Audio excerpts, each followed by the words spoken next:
Brett Okamoto alongside Francis Ngannou backstage after a hard-fought 10-round boxing match with the best heavyweight boxer in the world right now, Tyson Fury. You made your professional boxing debut, Francis, and I feel like you left a lot of people speechless tonight. I mean, I feel like I'm one of them. Watching that fight was remarkable. Did it surprise you at all? Anything about that fight surprise you? The fact that I didn't win surprised me. I came here tonight to win. I'm going back without that victory, which is not what I was looking for. I was really looking forward to win this fight. But I do learn a lot tonight about the sport. You know, this is really my first time to fight and to do like 10-round boxing match, straight boxing. And, you know, I can tell myself that I didn't do bad against the #1 heavyweight in the world. So I just gonna go back and focus on that and have at least that experience to work on it, that feeling to work with it, and get prepared for the next time, because I think this just get me even more excited and hungry to prove, you know. I was wounded, but I realized that I can bite. You told me before this fight, it was a long time ago. It was, I think it was when you were like rehabbing your knee. It's actually the day like I brought my son over there. Remember that? And you told me, I'm definitely going back to MMA. I'm just learning. I'm finding my groove in MMA. I'm being able to do whatever I want in MMA. But then I listened to you talk about boxing, and it's like I learned a lot from this. I want to go and I want to learn more about this. Where is your head at in terms of, are you a boxer or a mixed martial artist? Combination. I can do both. Nothing stop me from doing both. If I have the skill for both of them, why not? As for right now, I have a deal with PFL, and I'm intending to fight MMA again. I love it. I'm more more comfortable, but I still love it. I might do some MMA fight, but I'm still going to do boxing. Like, I never intend to just step over and do one fight and go out.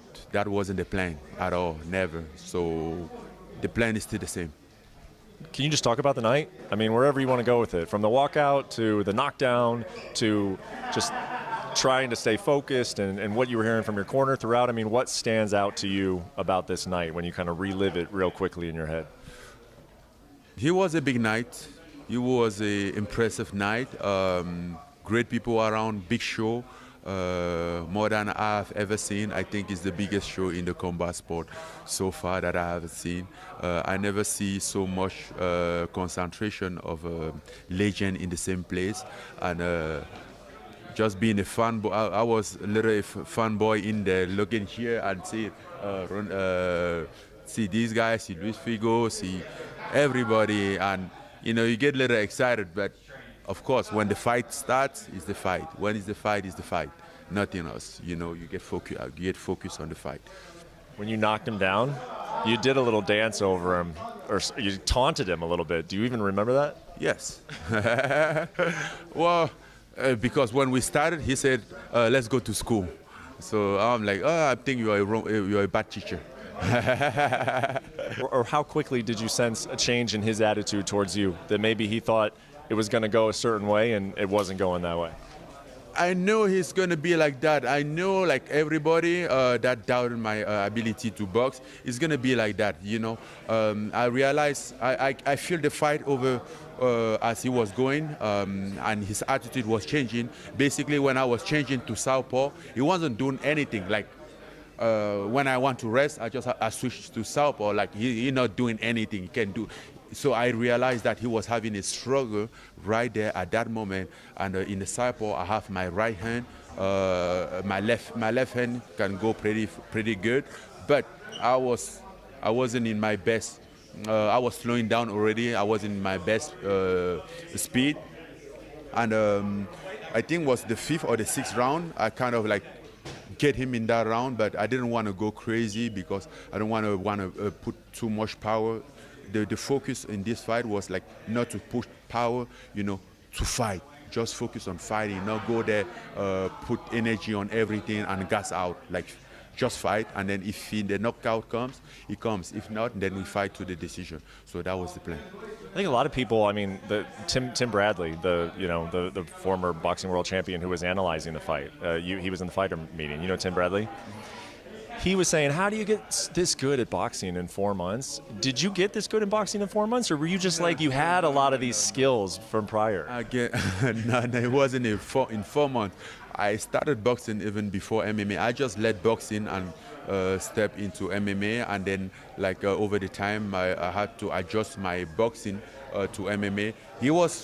He was hard, and I think it's still hard. I still don't have that space. It's hard for me to push. I'm still working on the jab, to push that jab clearly. You get that reflex back, that momentum. I haven't built it yet, and that's why I'm so confident, because I know that in a couple months, keep working into those stuff. Again, I have a lot of room to improve in those space, and I'm very confident about it. You had a couple open workouts before this fight, and an overwhelming observation from those open workouts were that Francis doesn't look very good hitting the pads. That's what a lot of people were saying, and now a lot of people want to know, were you faking? Were you being bad on purpose when you were hitting those pads? No, I mean, whatever I would have done in that open workout, people would have said the same thing. People was coming to criticize. I was in the spot that no matter what I do, or no matter how I look, people were going to criticize. That wasn't the point at all. And I knew that. I knew already what was going on. It was about okay, how to shut Francis down, how to criticize Francis. Even when if you do something good, they turn it down. People go to open workout, they don't even work out. They dance ballet, they do everything, they don't work out.